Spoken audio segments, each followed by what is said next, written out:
I'd like to call this meeting to order at 5:01. Will you please join me in the Pledge of Allegiance?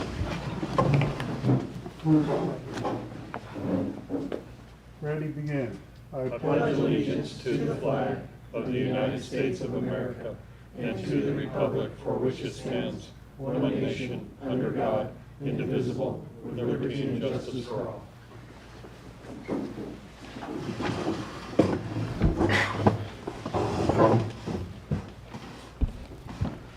Let it be noted that all directors are present. Mr. Bartz, are there any changes to the agenda? There are no changes to the agenda tonight. We have a motion to approve the agenda. I'll make a motion to approve the agenda. I'll second. All those in favor? Aye. All those opposed? Hearing none opposed, motion passes.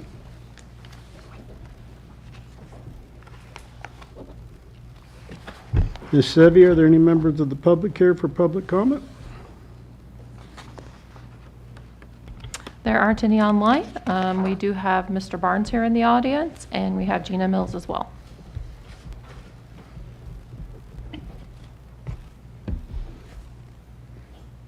Okay. We're ready for Mr., oh, we got community reports. I'm sorry. Mr. Barnes, you have a comment?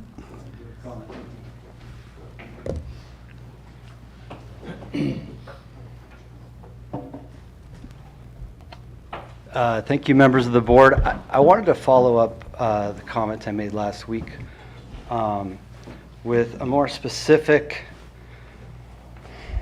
explanation of why I think so highly of Mr. Bartz. And so I guess you would call this my personal evaluation of his performance.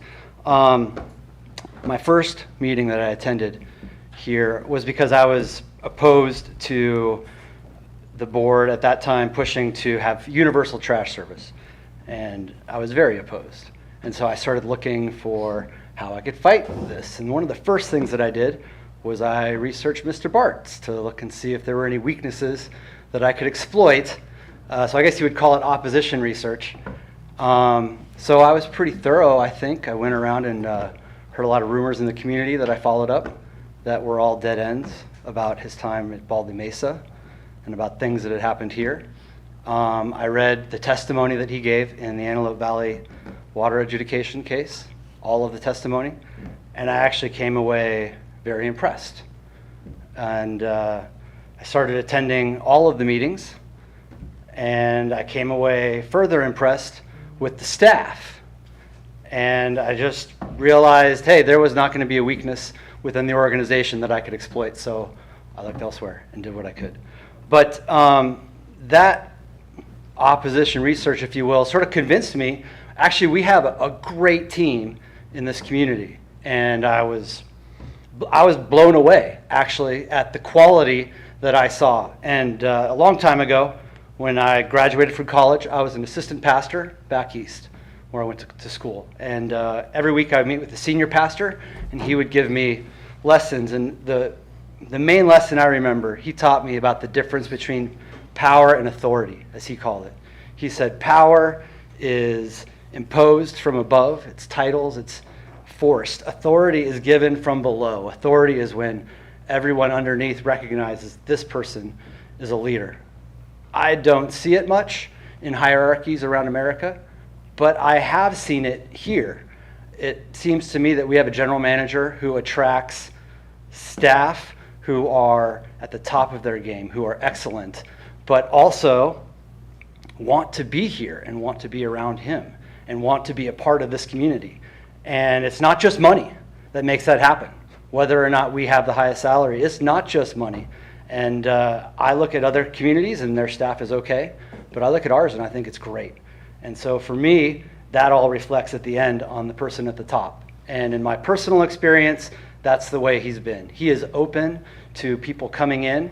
You're an adversary like I was. He still came and tried to see where we could join and agree. And to me, all of this says we have an excellent general manager. And as I said last week, I think the community ought to be involved if there's going to be a change. I think that this is a huge deal. We have someone who is I could go on about why I think we have an excellent general manager. There's more to it. But nonetheless, I think it's the reality. And so I think that this is something that can't be conducted behind closed doors. If there's going to be some sort of push to make changes with the staff and the general manager, okay, I'm all for it. Let's do it in the open and let the public know why we want to make those changes and have them be part of it. Yes, we voted for you as directors, but when big changes are happening in the community that might have serious impact, then I think we should have a role in that. My final thing that I wanted to say about Mr. Bartz is I think, sure, we could take the money we pay him and hopefully go find someone, but I question whether we find someone who has the same leadership qualities that Mr. Bartz has. And I think that even if we found someone that was excellent on all the other scales, we would end up finding that it hurt us in the long run. Thank you very much. Thank you. Did we have anybody online? Nope. Is it Captain Spees? Town Chief, yes, sir. Okay.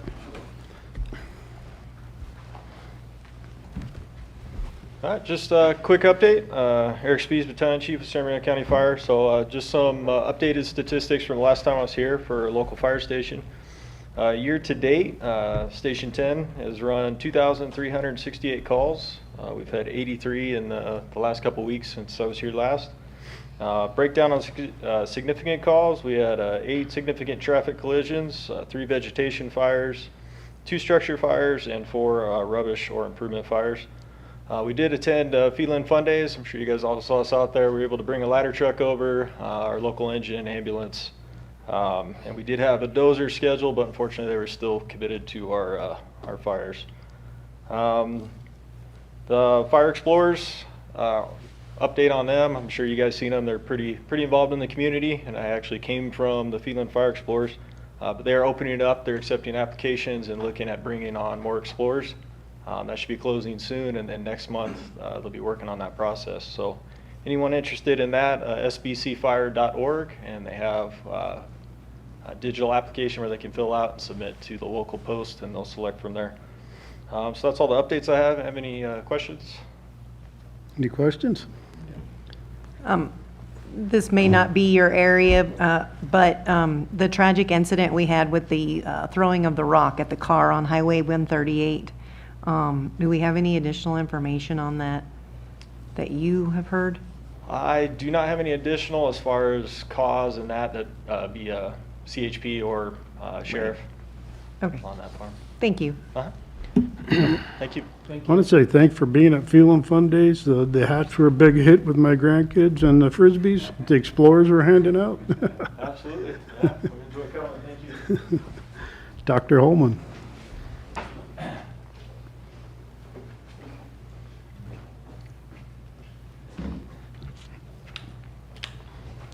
Yeah, good afternoon. Thanks so very much for this opportunity. I just have to start off with that. It's not a surprise, but it was just a wonderful treat when I walked in here. You might have seen that gave the battalion chief, Eric Spees, a hug. It was, I think, 28 or 29 years ago that Eric sat in my classroom with mathematics, proof positive that people can survive and not be injured too hard, or too much, I should say, and too much damage being done by myself back in the day. But it's very clear to me way back then that Eric Spees had a lot of great things ahead of him. Certainly followed his career and just found out today that he, as I drove by out there, I saw it said battalion chief. I said, I wonder who's here. Sure enough, it's Eric Spees, one of our own, who I'll tell you, they don't come any better than him. Congratulations to you for sure, Eric. Such a pleasure to understand that. I think you just got that promotion about 4 months ago, is that right? Yeah, congratulations. So that is outstanding. And that's segue to my first thing, the bridge fire. Hey, many thanks to all of our first responders. I'll tell you, we were out for 8 school days. And Eric and I were just talking right beforehand how we have powerful relationships with our first responders. Those being, of course, fire, law enforcement, all others. So thanks so very much for the ongoing support. I think Kelly Anderson was the incident command up here, and she just did outstanding work to ensure that we were safe as a school district and ensure that we could communicate in that regard. Most recently, just want to also bring attention to Homecoming. Homecoming was a wonderful event up at Serrano High School because it brought back just what we would expect, right? Those who graduated from this school district. Eric Spies graduated much more recently than I did. I graduated in 1985, but there are plenty of 1980s graduates, if not even 70s graduates, up at the event. And it was multiple days. And I will tell you, it was one of the best ones for sure since COVID, and if not before that. All of the activities that went on, from the bonfire to the rallies at school, to the whole week of Spirit Week, to the dance, and actually to the parade. That's my next segue there. Many thanks to all of you for being part of the Phelan Parade. We love that experience. And I think what I love best, saw President Hayes, of course, up there doing his great work, not to mention all of you who had a booth there and were part of that. I think it's relatively unique in the best of ways. We seem to rally in the best of forms, if you will, as a community when we come together. Certainly we had a wonderful individual on the microphone who's right here too as a director. And I will share with you, it means a lot to this community. I know I hear it from our students. They love that experience. So thanks to all of you who take part in that and make it happen. It was just a beautiful, beautiful experience. And I'm here. I've got information for all of you. You might be aware that, again, in my role, I'm not here to really promote a position at all. That wouldn't be appropriate for me, but it is necessary to give you information. That's around a bond. We have a general obligation bond on the ballot November 5th. That is a $70 million bond that endeavors to address the three most important items when we surveyed our communities 2 different times, in April and July. That's what led to us putting this measure on the ballot. And specifically, what are those 3 areas?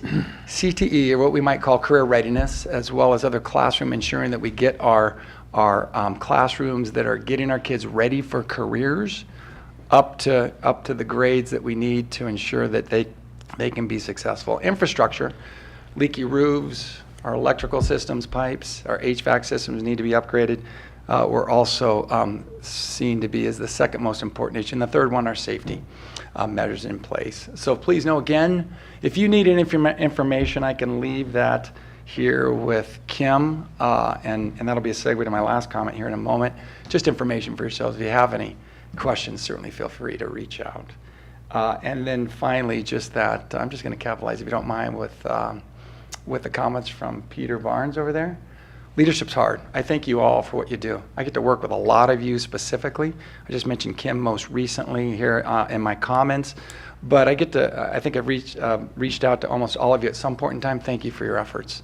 Again, I think it's easy for us who aren't in leadership positions to kind of say, well, maybe that could be easy. It's not. And I thank you for all that you're doing. Thanks for your partnership with us. I'm just greatly appreciative. I'll just leave one more item here. You are industry leaders. We have on October 29th an industry advisory meeting. If you would be so kind, if you're willing to send a representative, I know it's at night. It's from 4:30 to 5 o'clock on October 29th. That's when we bring in our industry leaders from across this whole high desert. And fire is one in many cases, where we bring them in and say, how can we make our career readiness programs better? We'll even feed you if you want to be up there. Again, it's from 4:30 to 5 for that dinner time, and it goes beyond that. If you don't mind, can I leave that with you, Kim? I so greatly appreciate that, because the way that we need to instruct our kids is the way that you leaders, right, in the industry, as we were talking about, the way that it should be done. So thanks very much. That was a lot there. That's probably not out of the norm for me, a lot, but I thank you for the time, okay? Thanks so much. Thank you.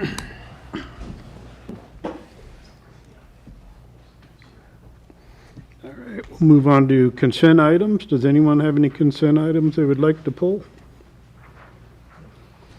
Hearing none, is there a motion for consent items? I'll move the items. Is there a second? I'll second. All right, all those in favor say aye. Aye. Hearing none opposed, the motion passes.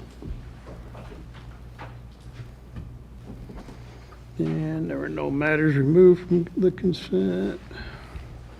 No presentations and appointments. Continued new agenda items. Item 6A, Mr. Bartz.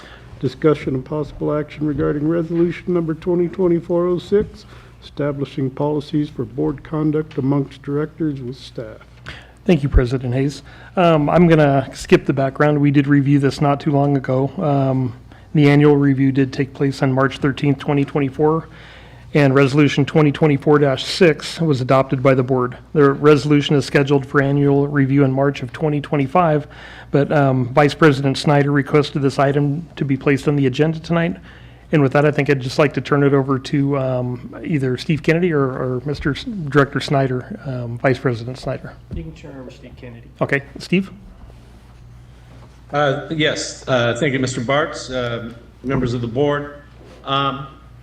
The resolution that is before you is one that reflects a couple of different things. One is your statutory requirements as a community services district under Government Code Section 61,000, as well as some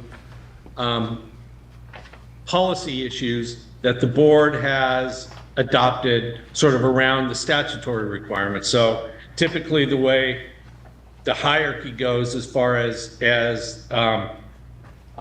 what the board is compelled to comply with is there's the constitutional requirements, statutory requirements, the judicial interpretation of those, and that also includes AG opinions, which we dealt with the Sunshine Ordinance a couple of weeks ago. And then also the internal policy, which is to implement all of that, but for which you do not have a statutory, judicial, or administrative obligation to comply. So this policy, as well as your purchasing policy, reflects all of that, and we can walk through it a little bit. Section 1 deals with relations among directors. 1.1 deals with the duties of directors. These provisions are hardwired from the statutory requirements under the Community Services District Act. So it sets forth that the board governs the district, and then the role of the board is to establish policies, directions, procedures, and oversight for the operation of the district. The board will provide for the implementation of these policies, which is the responsibility of the general manager. So the board sets policies, the general manager implements those. The day-to-day operations of the district is the responsibility of your general manager. The policies, the adoption of policies is the responsibility of the board. Section 1.2 deals with the officers, and part of this is statutory, part of this is policy. 1.2.1 is statutory, at least the first sentence is, within 45 days after each general district or unopposed election, the board shall meet and elect officers of the board. The next sentence is policy. The board shall elect its officers annually at its first meeting in December or first meeting following certification of election during board election year. So you're obligated to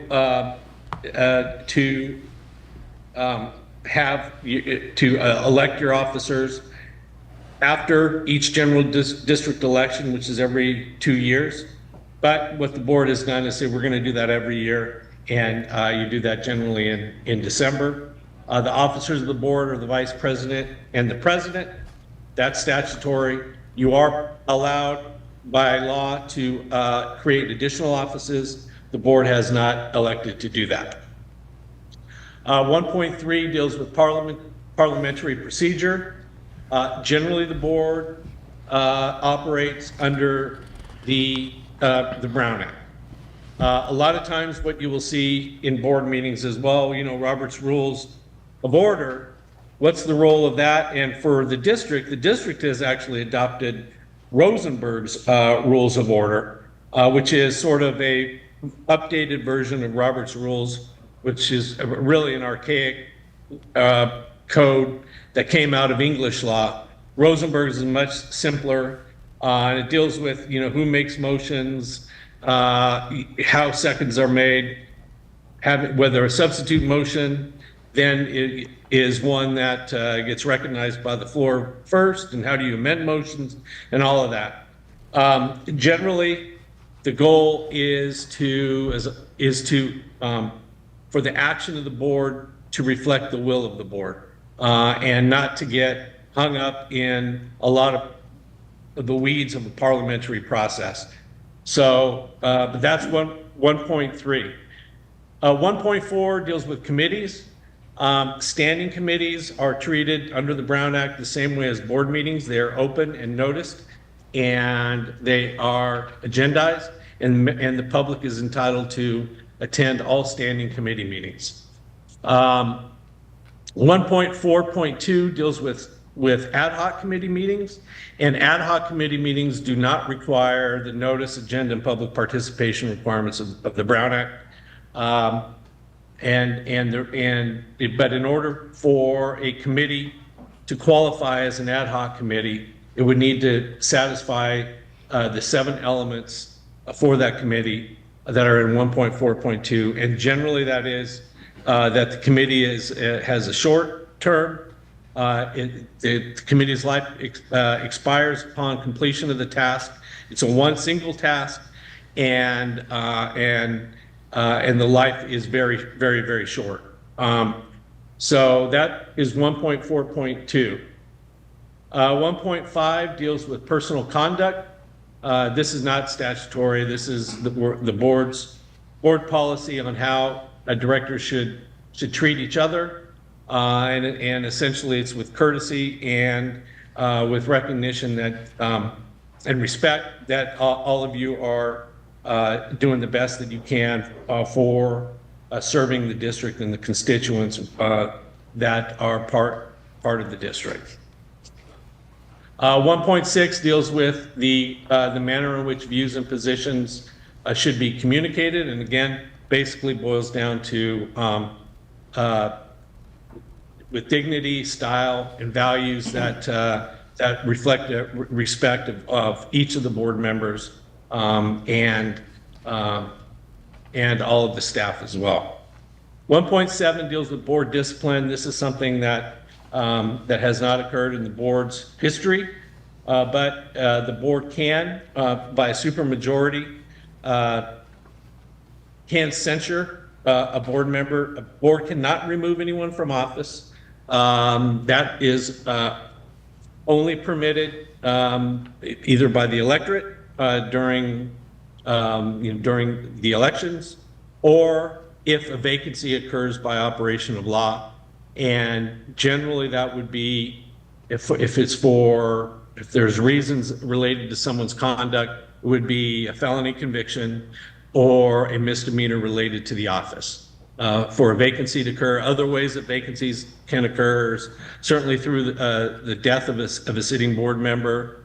If a board member moves out of the jurisdiction, is no longer a resident of the district, then that's deemed a vacancy.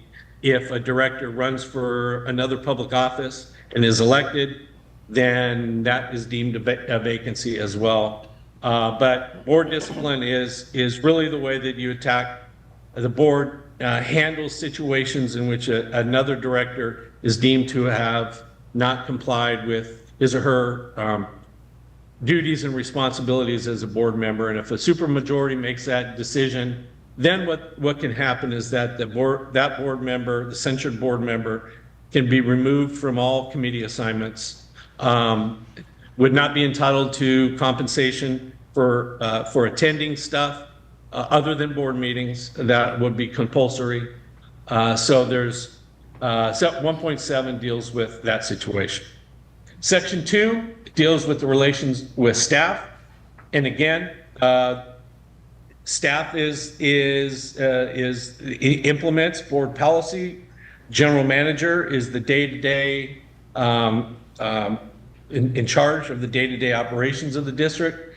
One of the important things to remember in 2.1.1 is that the contact between directors and staff should always be through the general manager.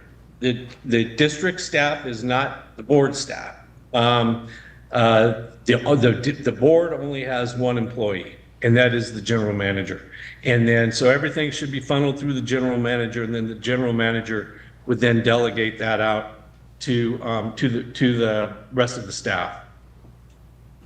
2.1.2 kind of outlines the different division of responsibilities, and if you see A and B under 2.1.2, this is statutory, and this is Again, the board is essentially responsible for policies, direction, procedure, and oversight. General manager is responsible for administration. That leads into 2.1.3. And again, it essentially reiterates that, that dynamic and that sort of symbiosis of the relationship. 2.1.3b states that the general manager serves at the pleasure of the board.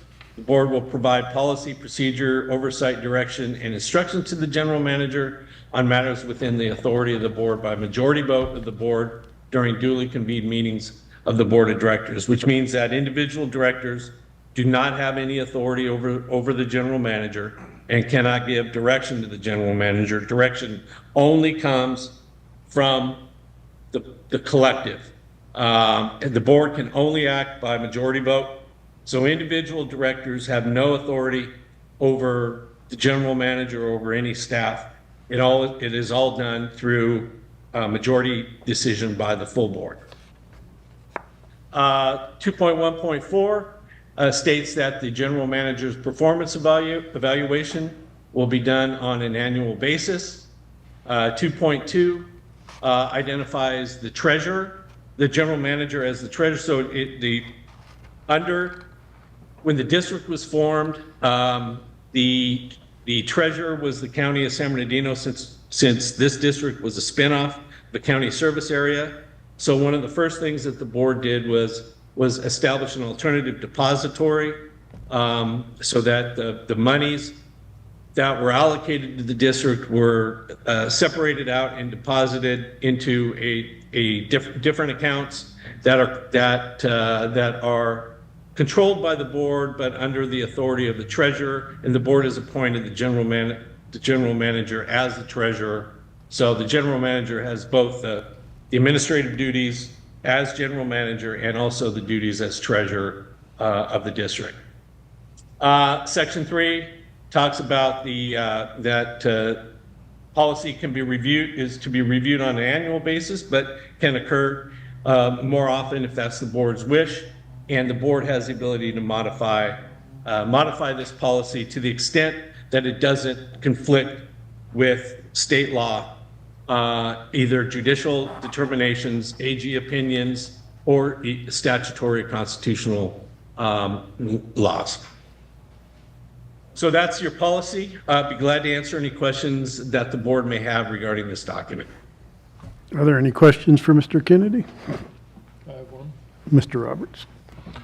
Yeah, just a question of committee, board members, and the relations with staff.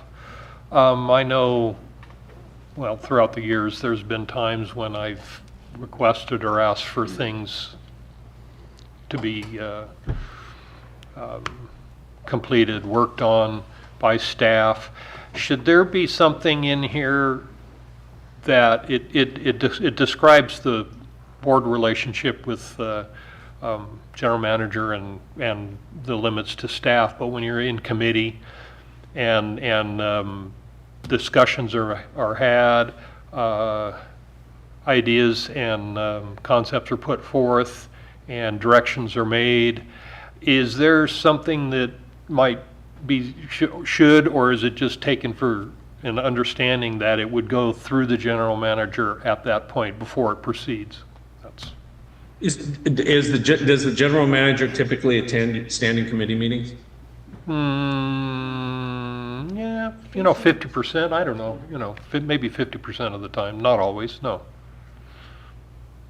Yeah, I think if the general manager is not in attendance at a standing committee or even an ad hoc committee, then it would be, but staff is, then it would seem to me to be appropriate for the committee to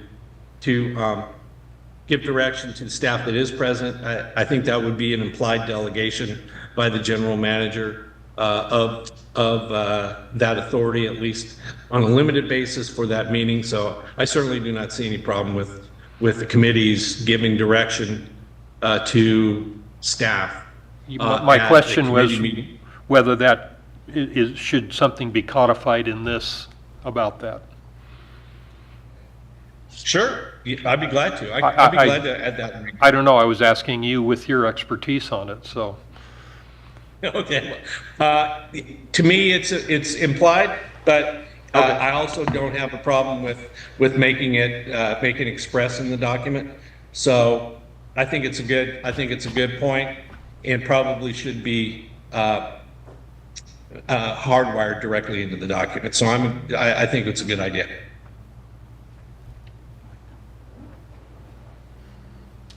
That's all I had. Okay. Any other questions for Mr. Kennedy?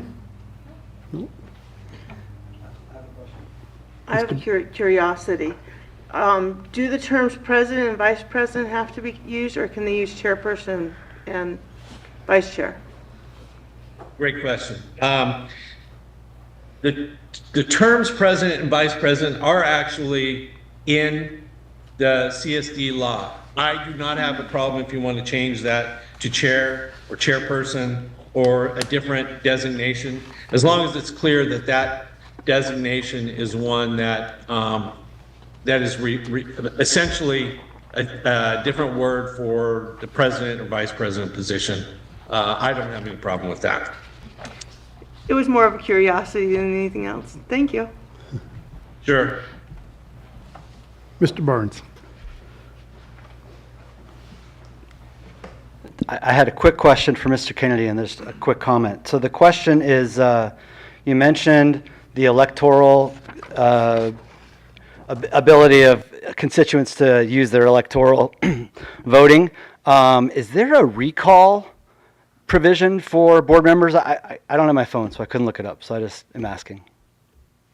Yes, there is. It's a great question. There is the ability for the residents to go through the typical recall process to remove a director that otherwise a vacancy would not have otherwise occurred under the government code. I think it's if you're looking at it, I think it's government code 1770 or 1780. I think 1770 sets forth what the grounds for the vacancy, and 1780 is how to fill that vacancy. I think that's how that works. So that's how the vacancies are created. In the absence of a vacancy, then your typical recall provisions would apply to remove a director from office. If you're able to put a petition together that meets, otherwise meets, I think it's a 10% requirement or something, then a special election could be called for that recall. Okay, thank you. And just a comment. So I actually was wondering about what Mr. Roberts brought up, because I have attended some of those meetings, the committee meetings, and I would think that it would be a great idea to codify that, just because you never know who's going to be on the board in the future and how what's been done in the past could be abused, rather than just having clear, hard delineations of what is and isn't allowed. Thank you. It's a good point. And I think that certainly substantiates getting that into the policy. Any further questions for Mr. Kennedy? Nope. Do we have a motion to approve the item? There's no need to. There's no need for that. Okay. Yeah. Thank you, Steve. Thank you. Move on to item 6B, review of resolution number 2022-05, establishing a purchasing policy. Mr. Bartz. Thank you, Mr. President. This item was reviewed and modified on February 2nd, 2022, and the changes that were made were the change order was added to the definitions, to the sections. Purchase order threshold increased from $250 to $500. And if there's any modifications that the board would choose to make tonight, it could be made and it would be brought back for board approval. And with that, I'm going to turn it over to Steve Kennedy. Thank you, Mr. Bartz, members of the board. Again, this is a policy that derives out of state law and then fills in some of the open areas with board policy. So we'll just dive right into it. So if you go to page 60 of your agenda materials, there's the table of contents. There's the purpose for the policy. There are definitions for terms that are used in the policy, and then there is sort of the provisions that implement the policy. So, with respect to when the board is obligated to go to competitive bid on a purchase, what the legislature has done is they've taken all of the different bits and pieces of the threshold requirements for public contracting that were typically in the enabling legislation for all the different types of public entities, and then put them all into a document called the Public Contracts Code. And so the district has its, CSDs have their own provisions under the Public Contract Code that just apply to community services districts. And so you see those hardwired into your policy in section 4205 and 4206 on pages 62 and 63. 4205 deal with what does the district have to do when purchasing construction supplies, and the limit is anything over $25,000. You have to go through a formal competitive bid process, and so that means you have to go. To synthesize this is basically you have to put together the request for bids, do the whatever the bid specs are, notice it up in a publication at least one time in a newspaper of general circulation in the district, at least 1 week before the time specified for receiving bids, and then you would take those bids, open them up, and then you would generally be required to award the contract to the lowest responsible and responsive bidder. Those are two different standards. The bid needs to be both in order for you to be obligated to award to the lowest bidder, which means that the bid has to be responsive to the specs, and the bidder has to be a responsible bidder that is capable of performing the job. So that would be that would be the requirement for 4205 for construction supplies. Construction contract, which is the one that is most often, anything over $25,000, again, that's the standard. You would have to go to competitive bid.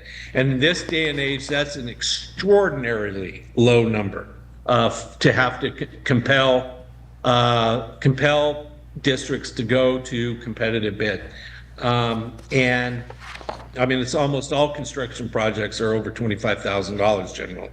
So that would again mean staff would need to, or engineer would need to prepare the bid specs, notice it out, publish it, wait for the week, at least a week of publication, and then open the bids, and then be compelled again to award to the lowest responsive and responsible bidder.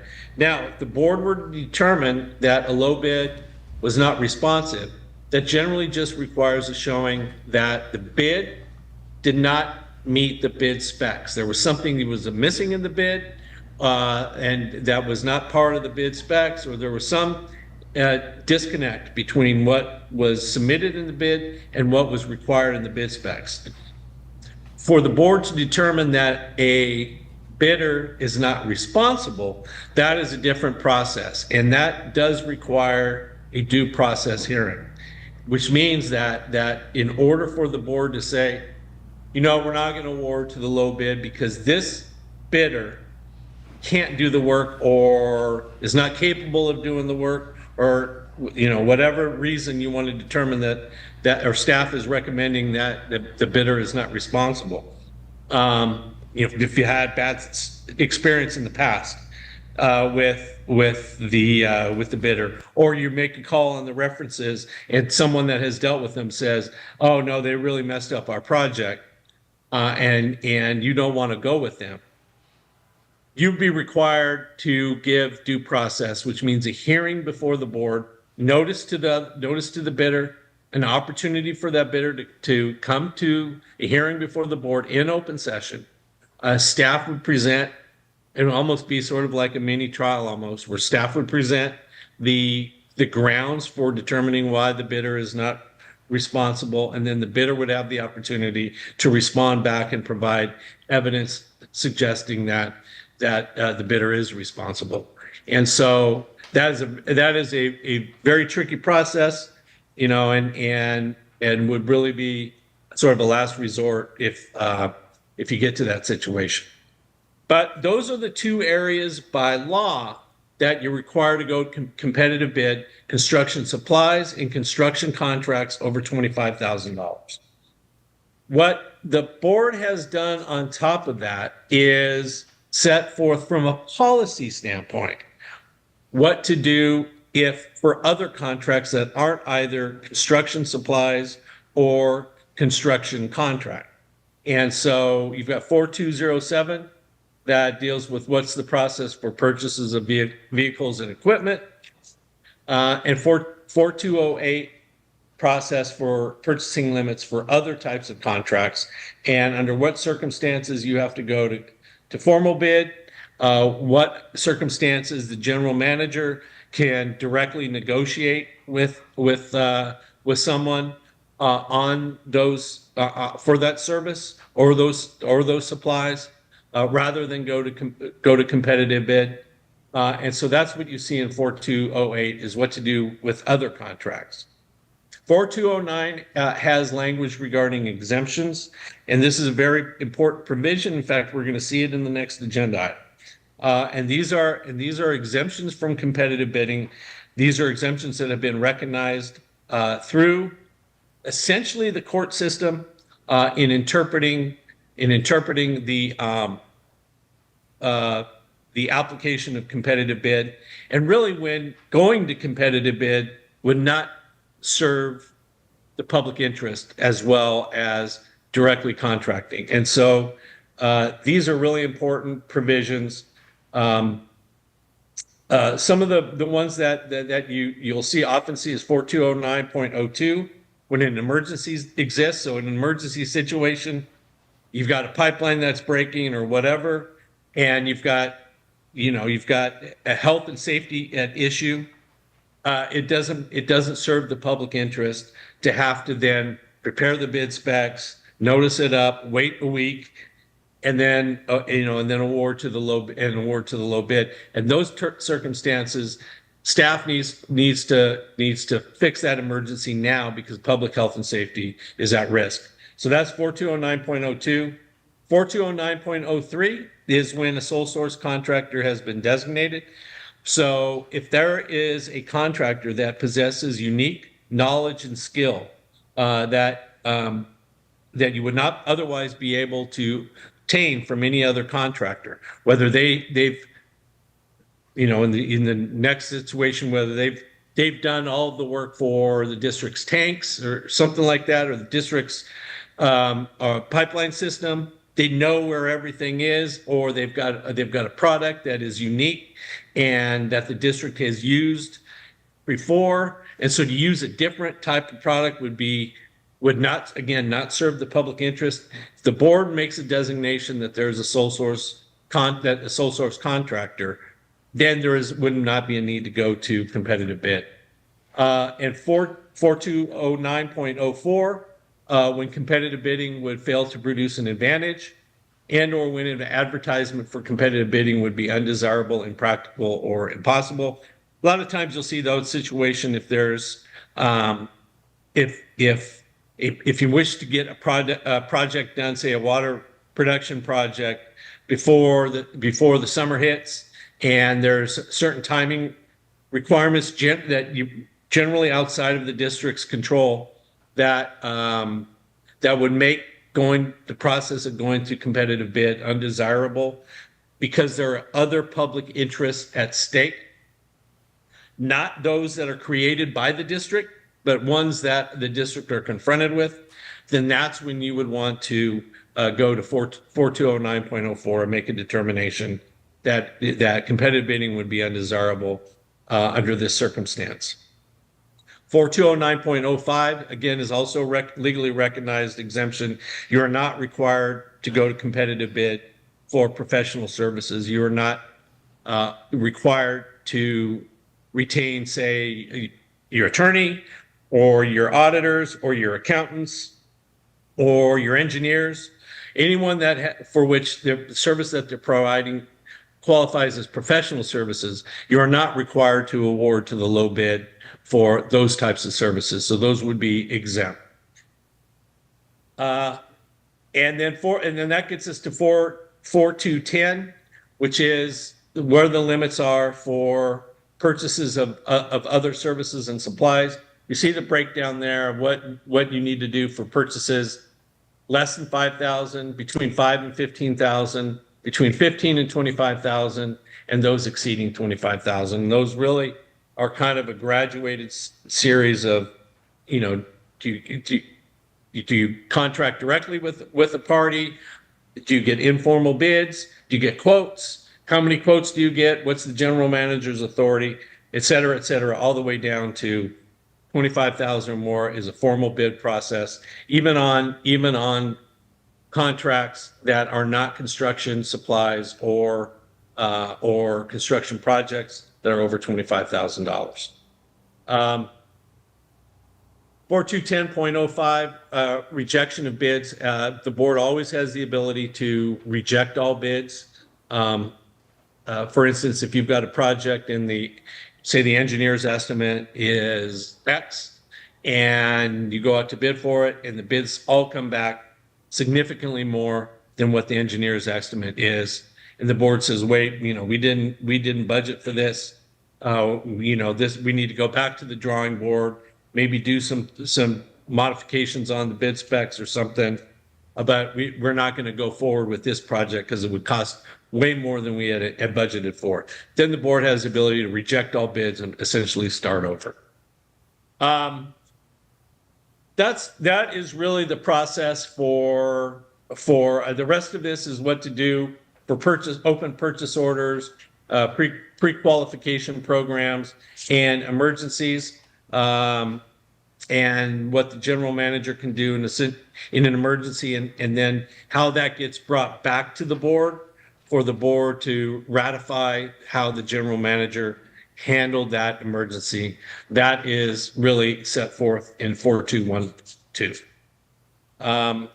4213 deals with the scope of the general manager's authority, so there are limits there. I think one of the most important ones deals with what you'll see at the end of page 72, which deals with conflict of interest. Your general manager, as well as your management employees and all directors and your general counsel are all obligated to file Form 700s that lay out what our material financial interests are.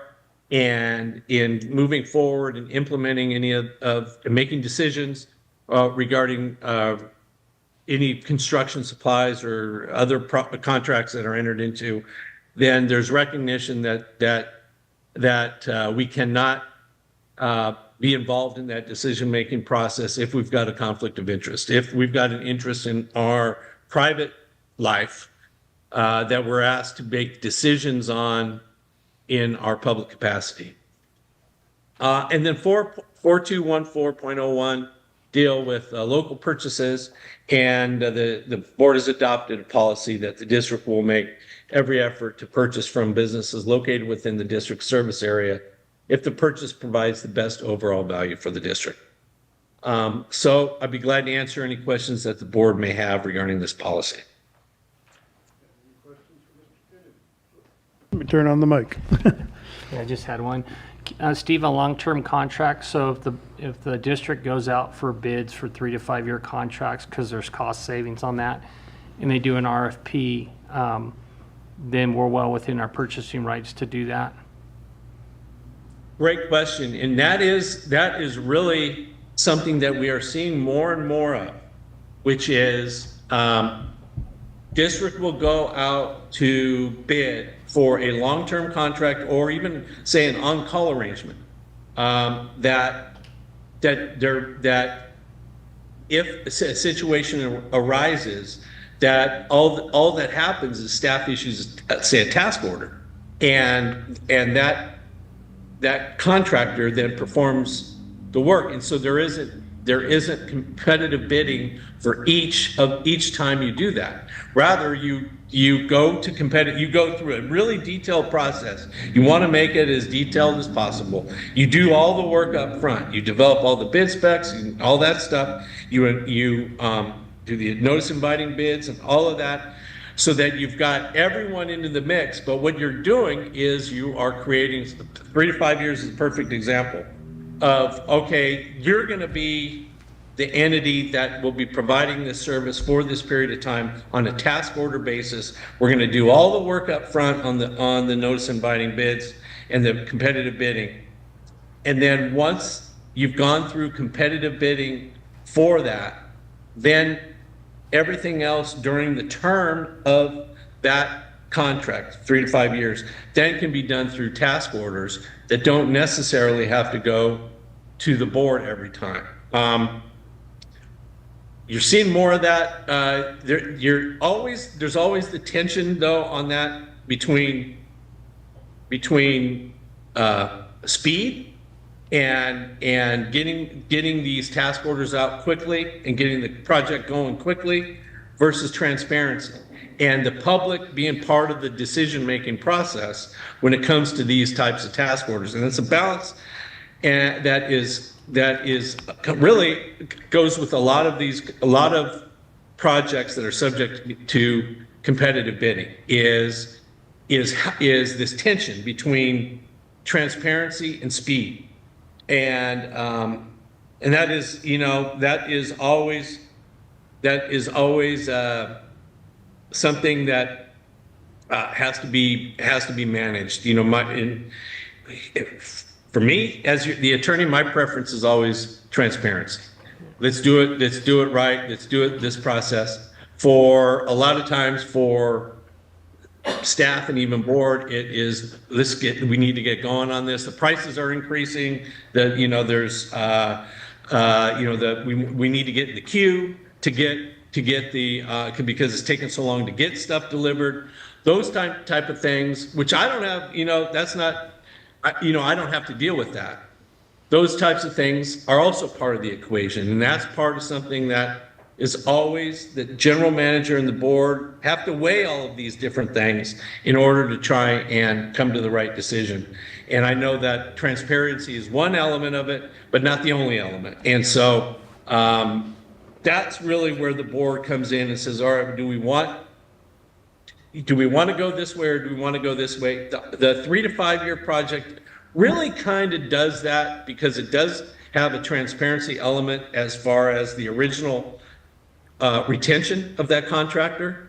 And so that is all done transparent, openly, publicly. The public has the opportunity to be part of that. But then what happens after that, the decisions on that would be not necessarily open.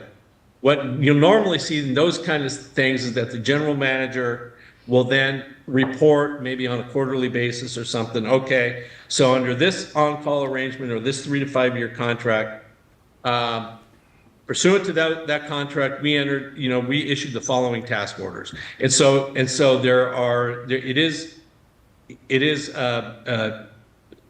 shown publicly at a board meeting with the board, with the public, at some point in time, but maybe not necessarily at the time the decision is made on those task orders. So that's sort of the tension that the board really needs to, kind of weigh on whether or not that's a process you want to engage in. Yeah, thank you. I look at the long-term contracts for things like reactive maintenance, such as pump companies, and then also on the parts side, parts have been hard to get lately or been out of stock.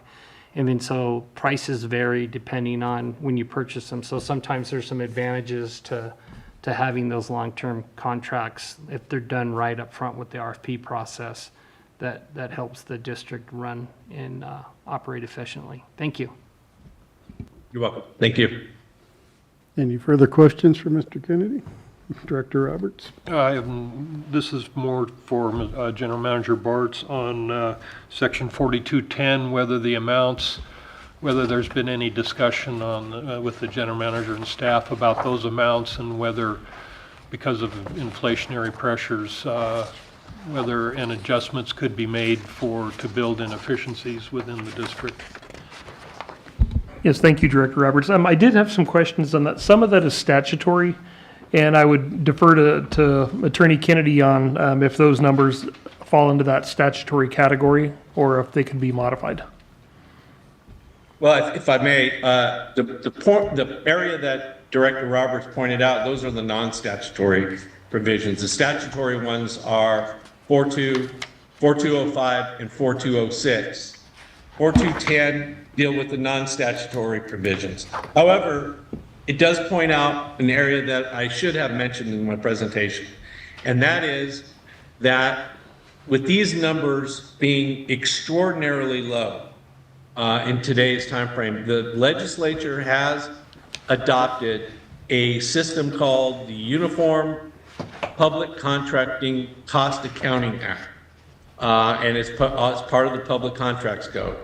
And an entity, a public entity such as yourself, has the ability to opt in to that program. And if you choose to opt in, it means the board would adopt a resolution opting in. And if you do agree to opt into that program, it increases these limits exponentially.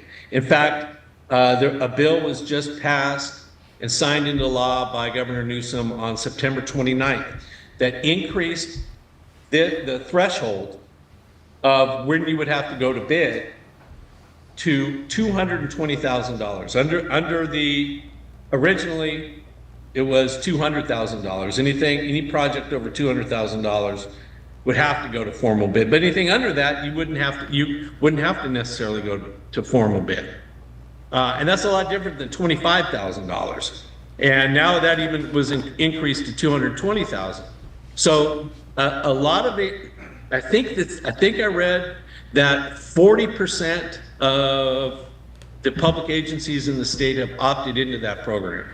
What that means is that it makes life a lot easier for district staff in entering into these contracts.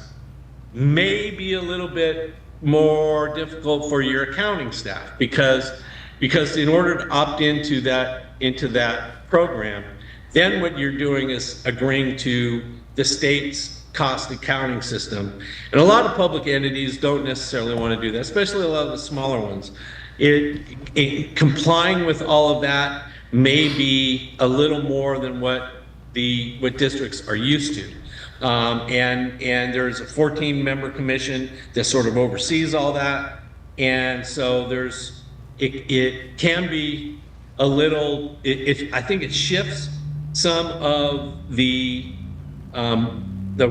weight of the obligations from maybe your engineering staff, who you would be typically preparing the bids and specs, and they're bearing a lot of the burden for your projects. And now kind of be shifting it more to your administrative staff on the accounting side to have to comply for all these projects with what the state requirements, specific state requirements are.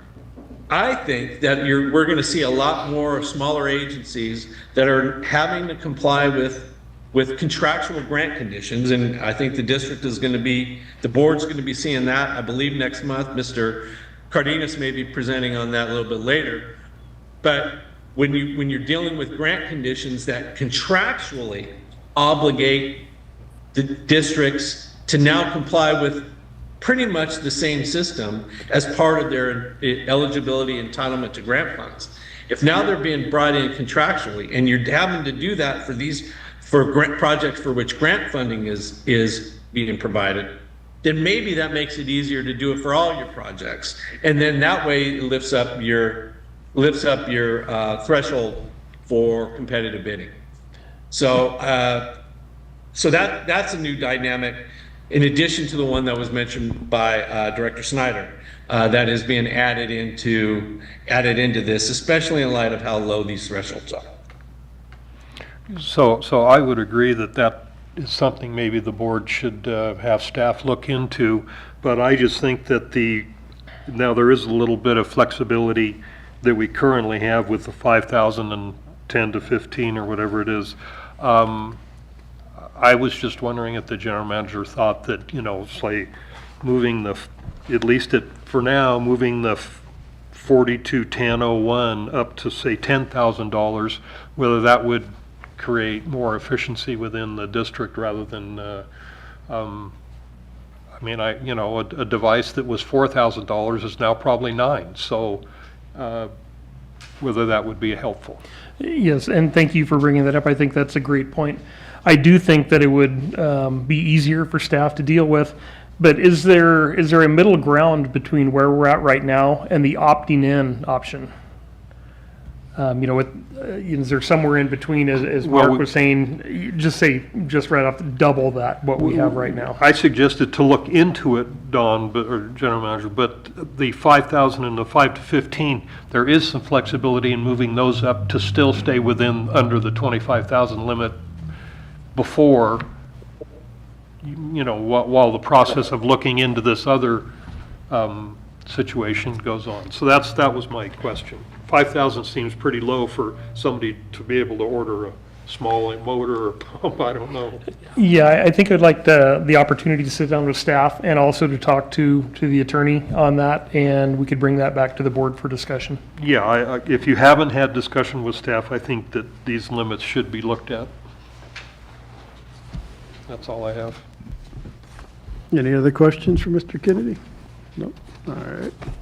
We'll move on to item 6C, discussion and possible action, adoption of resolution number 2024-15, authorizing approval to enter into a professional services agreement with Superior Tank Solution to replace and rehabilitate components of Reservoir 1A2. Mr. Bartz. Thank you, President Hayes. What a great introduction that we just had with the last item on the purchasing.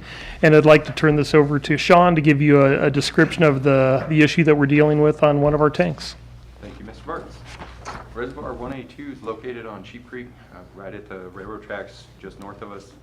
It is a bolted steel potable water tank, storing right around 500,000 gallons of the district's approximately 12 million gallon capacity. It was constructed back in 1994, the diameter of 75 feet, 16 foot high. 1A2 also serves as a vital component of the district's operations, allowing us to move water, especially from well 15 south to other reservoirs 2A and 2C. Tank inspections in May of 2023 revealed that the reservoir had developed a small leak on its southern side emanating from the center of the tank, so coming from somewhere on the bolted floor.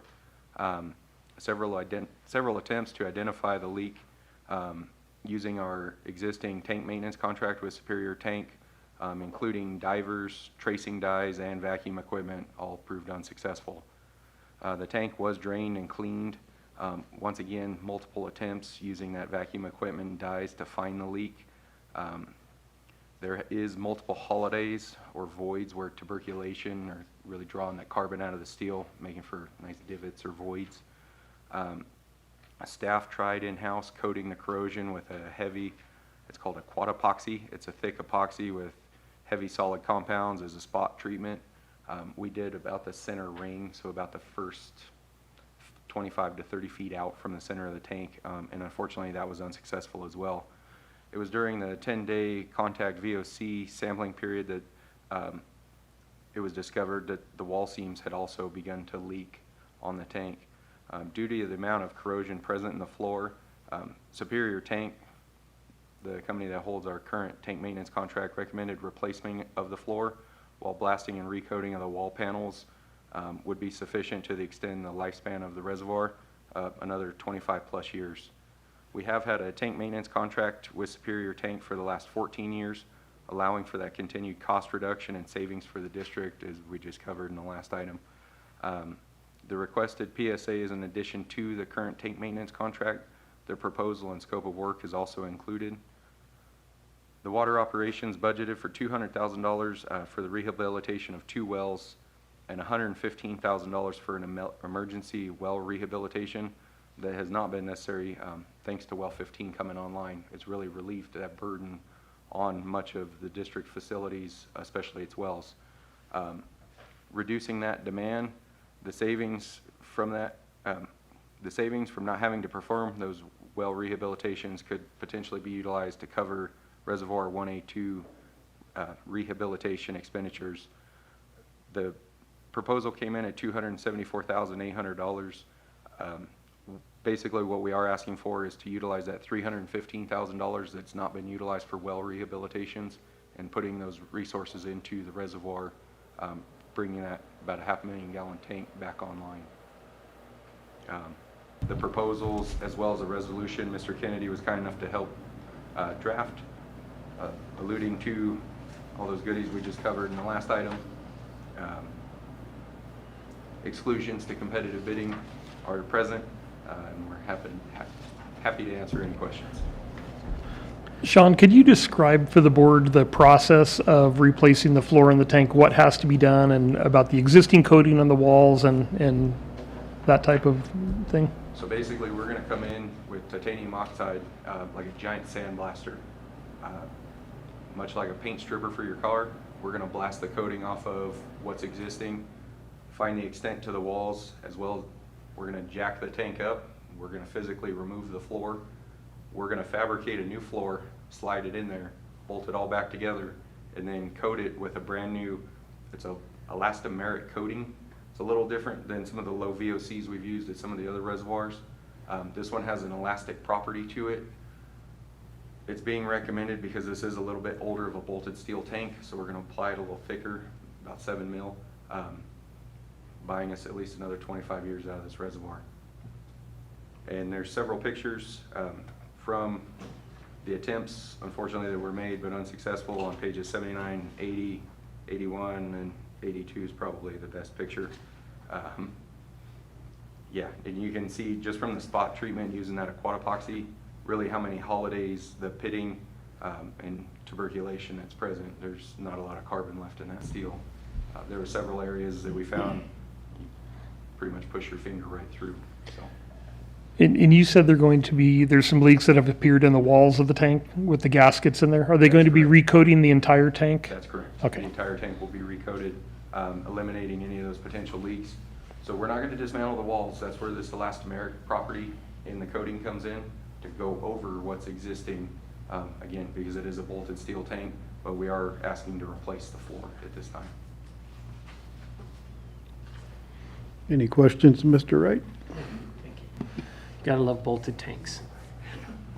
On the future, is there any need to put induced cathodic protection or sacrificial anodes in the tank to help protect that coating? So we did talk to Superior Tank about cathodic protection. They're worried that we'll induce further corrosion. That's why they're not recommending cathodic protection. We really want to get the coating blasted out of there to see how bad, especially in the floor, it is. We would work with the metallurgist if we have to, but at this time they're not recommending cathodic protection. Okay. And then one more question. On this tank, is it already been seismic retrofitted? It has not. Or will this be part of that? When they redo the tank, being they're putting out the floor, they have an opportunity to do that? We didn't address seismic protection. Okay. We do have some automatic control valves that feed into this that are equipped to seismic registers. So it has an archaic form of seismic protection, but the new flex knuckles that a lot of tanks are getting equipped with, this is not addressing that. All right. And then on the, what is the foundation of the tank that it's sitting on? Has it got a concrete ring with base rock underneath, or is it just sitting strictly on the It dirt? has a grade band with 3/4 gravel. All right, thank you. I have no further questions. Any other questions for Mr. Wright? Mr. Director Roberts? As to whether staff had reviewed the possibility of whether it might be more efficient to put a larger tank there if there's room, and costs associated with that versus rehabbing an old tank that's obviously got some issues. And then the second question is, there's no dates or time periods on any of the documents that unless I missed it. I did not see when this would be, you didn't give 120 day, I didn't see, 120 days from the go word or whatever, so I was curious about that.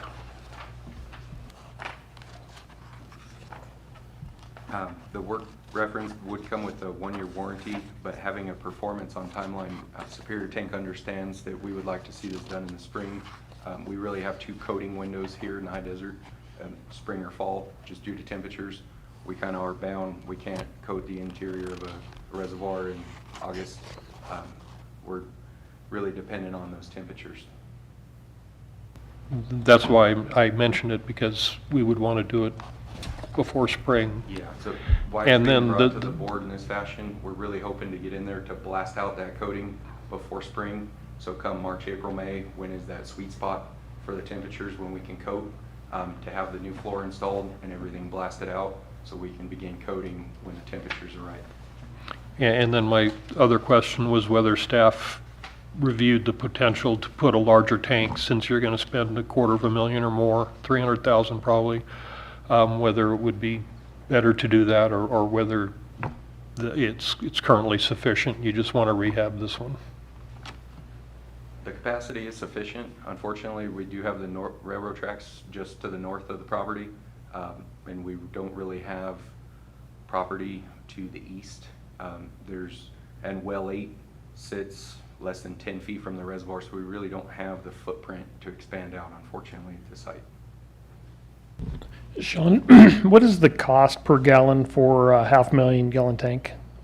So the last cost that staff brought forward to the board in our capital improvement plan was $1.89 per gallon for a welded steel reservoir. And that was an updated figure that was proposed just last year. And we don't have a built-in Kohler increaser on that. Potentially it's gone up a couple of cents since then, and that was revised last December, January. So if we were to look at a 500,000 gallon reservoir multiplied by $1.89, you're $800,000.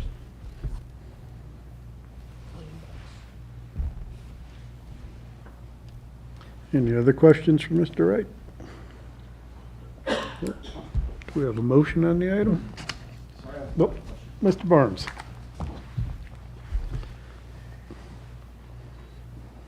Sorry, I'm just doing the mental math on the 275,000 versus 800,000 or 900,000. What's the life expectancy for the coating? What's the life expectancy for a new tank? 25 years or greater on the life expectancy of the existing reservoir.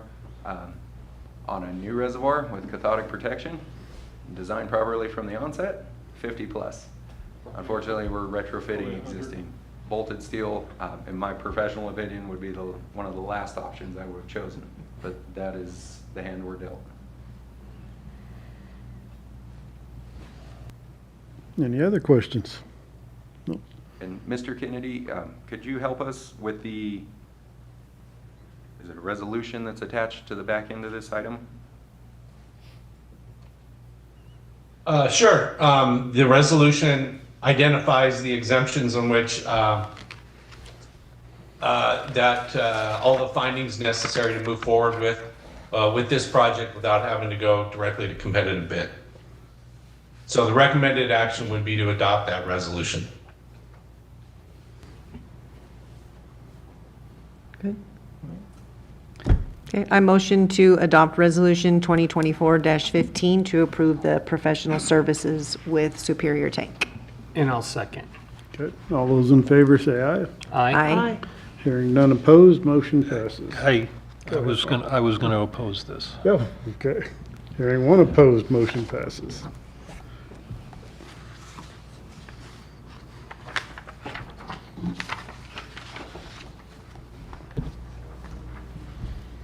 Six D, discussion and possible action regarding the purchase and installation of meter main section transfer switch and distribution section switchboard for Site 1B operations facility. Mr. Bartz.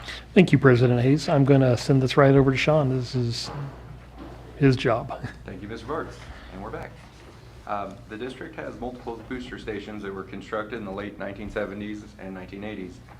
Much of this equipment has met or exceeded its operational lifespan, such as pumps, motors, and electrical panels, which have been replaced or upgraded with standing maintenance contracts, such as our well and booster contract. Other items, such as electrical meter main sections and distribution busing, has not received that same modernization. Staff identified the sites requiring the most immediate attention while incorporating those projections into the district's 10-year capital improvement plan, line 10, booster and appurtenance replacement of the 10-year CIP. We allocated $135,000 for sites like 1B to receive the necessary electrical upgrades to remain in reliable service for many years to come. Multiple bids were sought to purchase this necessary equipment from electrical equipment wholesalers, vendors currently utilized by the district, and online sources. Unfortunately, availability is extremely limited, with lead times ranging from 35 to 52 plus weeks.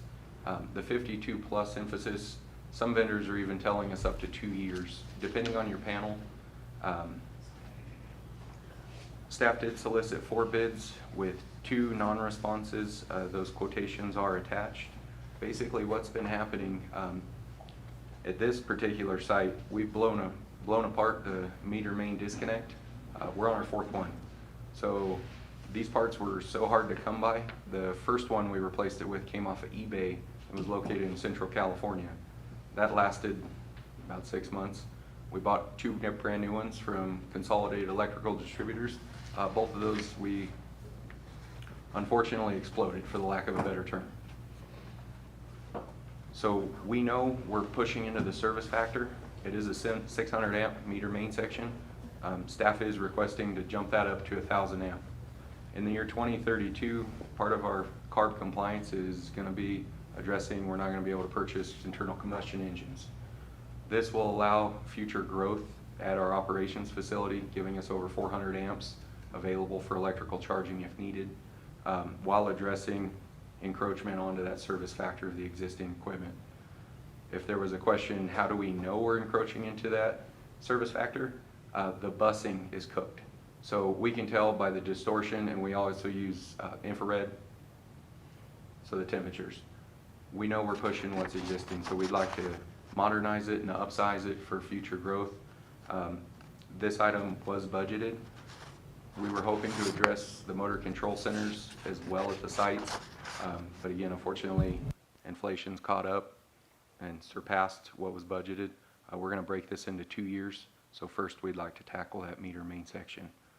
And we have those quotations on pages 88 and 91, and I'm happy to answer any questions. Any questions for Mr. Wright? Director Snyder? Thank you, Sean.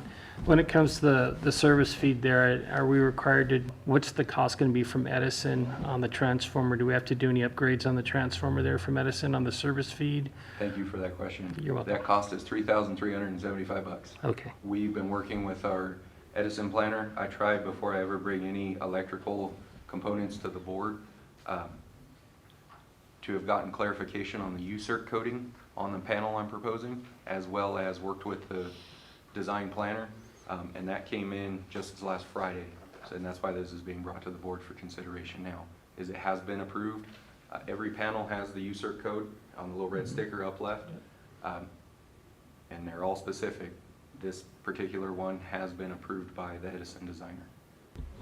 Yeah, also in talking with, with staff on this, we do have another one that was budgeted, I believe, for next year. Corrected. And we're in the process right now of going through the planning and the design for that. So you'll see another one come up in a few months when it's approved by Edison. We won't be purchasing it or paying for it until that time, but with up to a year lead time or more, we want to stay ahead of the game with this. We don't want to keep replacing it with older parts and just getting by. We'd like to stay ahead of the game with these. And thank you, Mr. Bartz. That touches on the second half of this item. It's extremely likely that we will not receive this within this fiscal year. And we'll keep that in mind as we budget for next fiscal, to be cognizant that we roll this over. But we got this before the board as quickly as possible, as well as we're working on the item for next fiscal now so that it'll fall in line with next year's. Any more questions for Mr. Wright? No, hearing none. Do we have a motion? I'll move the item. Do we have a second? I'll second it.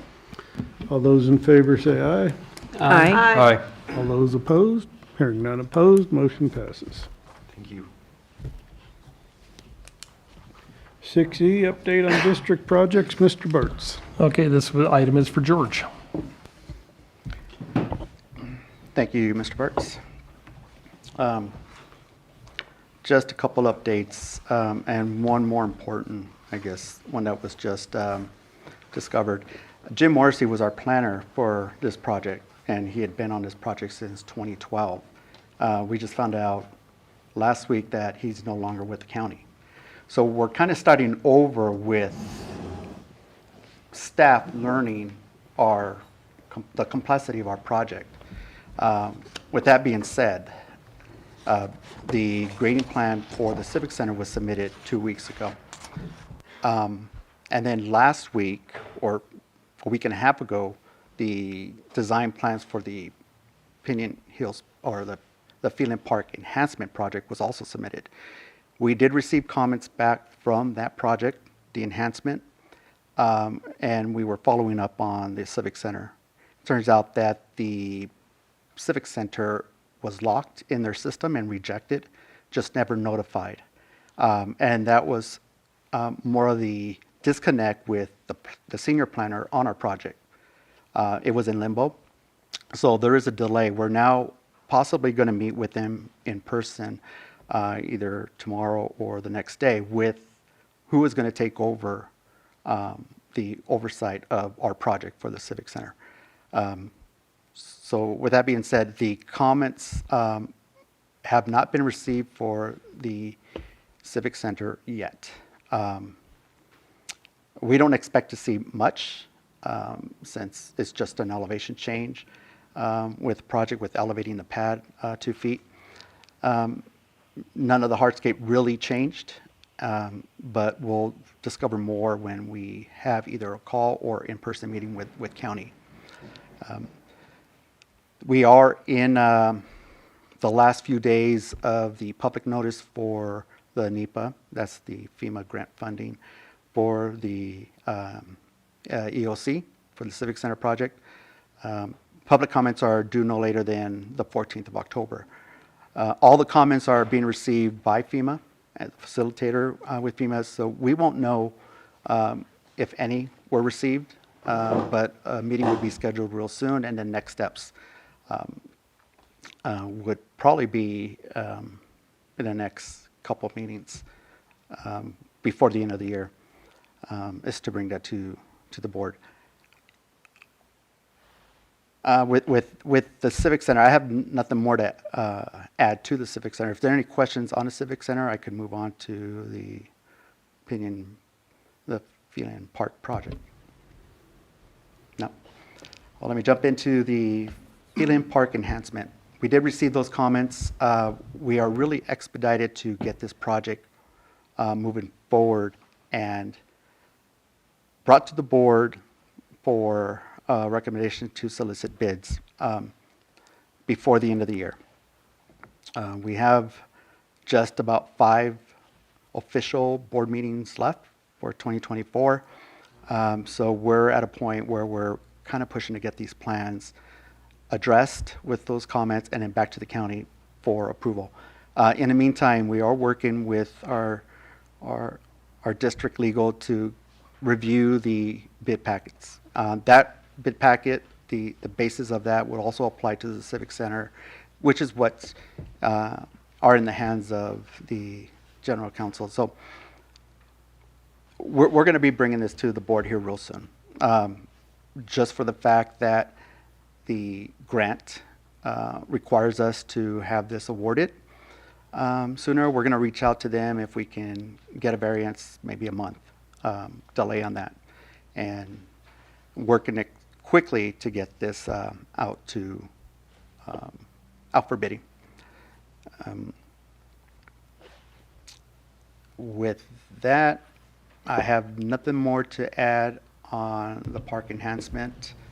The Phelan Park expansion, we have not done much more with that project.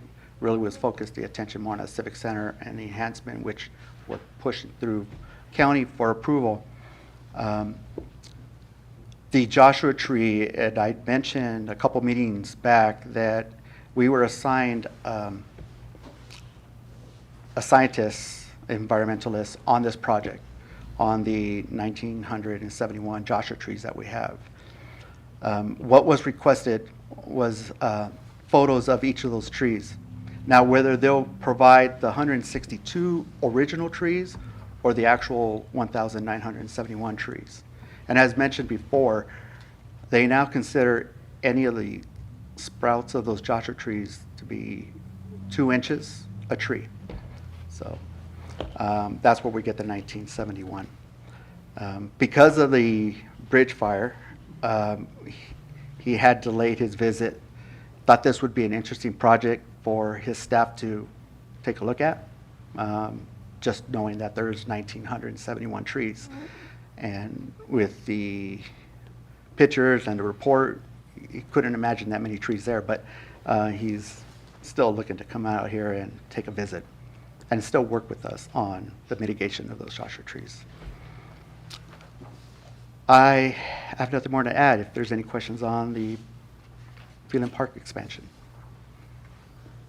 Any questions for Mr. Cardenas? Nope. It's always evolving. There's always something around the corner. So it's something that keeps me up at night. So Thank you for the update. thank you. Move on to item 7, committee reports and comments. Can I actually ask a question? Sure. Back to item 6A, Sure. very quickly. Thank you. I was just struck on that last item. I thought Director Snyder's question was excellent. And it just sort of got me thinking again about 6A. And I was thinking about how there's nothing in here that deals with what happens if a director doesn't necessarily feel like they have enough education or knowledge on their own to effectively govern through the general manager and would like to have sort of be involved a little bit in the day-to-day process of the district to sort of get the sort of background, right? I mean, the district has benefited from Director Snyder and his previous background, and Director Roberts for many years has provided expert knowledge. Not everyone who's going to be elected can be an expert. I mean, that just goes without saying. But I'm just thinking I'm just wondering, thinking maybe there should be a provision for a way for staff and directors to communicate openly through the general manager, of course, but so if I was on the board and I wanted to have insightful questions when I don't necessarily wouldn't have that knowledge right now, what would be the process for me getting there? Does that make sense? Just a thought. Yeah, so I'm going to use an example of a new board member who's going to be coming on. She doesn't have the experience being around the district like somebody who's been on the board for a number of years. So one of the things we try to do in the onboarding process, or even prior to that, even prior to an election, we'll give a tour to people who want to be involved and learn how the district operates. A lot of people just have no clue. You know, you turn on the faucet and the water comes out. So one of the things we try and do is educate. And the committees help with that, and they're also welcome to come in at any time and sit down with the staff on, it might be finance, it might be water production or water quality or parks, and they're more than welcome to come sit down and talk and ask questions. There's also opportunities for the board members to get education through some of the different, either whether it be Aqua, CSDA, a number of different issues, so they can attend those conferences and actually receive the education, and they can ask questions. So pretty much anything that they would want to know that we would be aware of or they could ask, we will find a way to keep them educated, to get them educated in that process. So I think my question was, should it be part of our resolution? That's all. That would be up to the board. Well, we have a good budget for each director to go to instructional things, conferences. And I believe we all do meet one-on-one with Mr. Bartz occasionally. So thank you for your comment. Move on to item 7, committee reports and comments. Engineering Committee. Has not met and is not scheduled at this time. Finance Committee. November 5th, is that correct? Legislative Committee. No, we're scheduled to meet in December. I have nothing to report. Parks, Recreation, and Street Lighting. We haven't met since the last time and the last update. And Waste and Recycling. Same, we haven't met. We won't meet this month, we'll meet in December. Thank Or you. November, I mean. Thank you.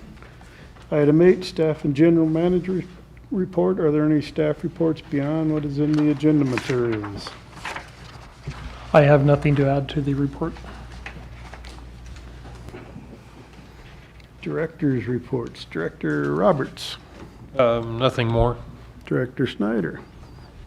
Yeah, I attended the Phelan Piñon Hills, the Phelan Fun Days this weekend. So my thank you to Rebecca for acknowledging me there. She was a great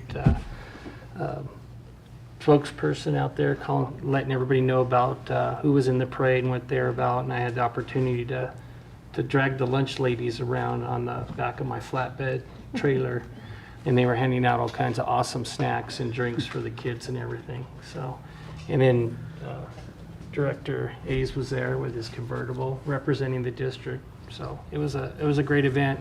Thank you for everybody who attended. I appreciate it. And it's good to see our little town with so much activity and involvement. Hopefully it grows bigger as it goes on. And then the other thing I'd like to ask about, Sean brought up a good point about the change in CARB and the requirements of combustion engines and different things. I was involved with projects at one of my previous employers where we actually had Tesla battery backup systems that could run a pretty good sized treatment plant for 24 hours. So those might be one of the things we want to look at as we move forward and the regulations start to change. There are several funding opportunities out there through the PUC and through Edison in our service areas that we might be able to take advantage of and help out the district at little or no cost, depending on how our community is categorized. That's all I had. Thank you. Director Kiyava. I hesitate, but I'm going to. So, to piggyback a little bit on your comment here, we get these board packets probably about a week before our board meeting. So that way we get a lot of time to do a lot of research on our own. So again, to point out how great Mr. Bartz is, we can come to him with any questions that we have for these board packets. Otherwise, we would be here for like 3 or 4 hours if we all asked thousands of questions on every single agenda item. So some of us maybe might not be as vocal as others, but we did our homework before we got here. Not to talk about anyone on the board. No, I'm just, it's like you're saying, Thinking it's, for the future. right, of course, but I'm just saying, that's how available he is. We get it, a week in advance. If we have any questions, we can ask him, we can ask, another director, and then that way we have all of our information before we get here. So, thank you. Director Phillips. I sat in on the TAC meeting this morning from Hobby Water, and they went over the adjudication a bit more, so I know a little bit more about it.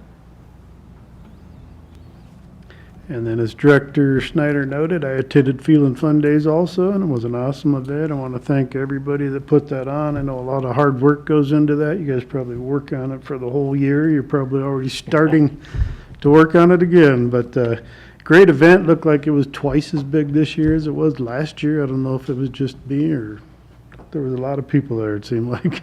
But thank you very much for all of that.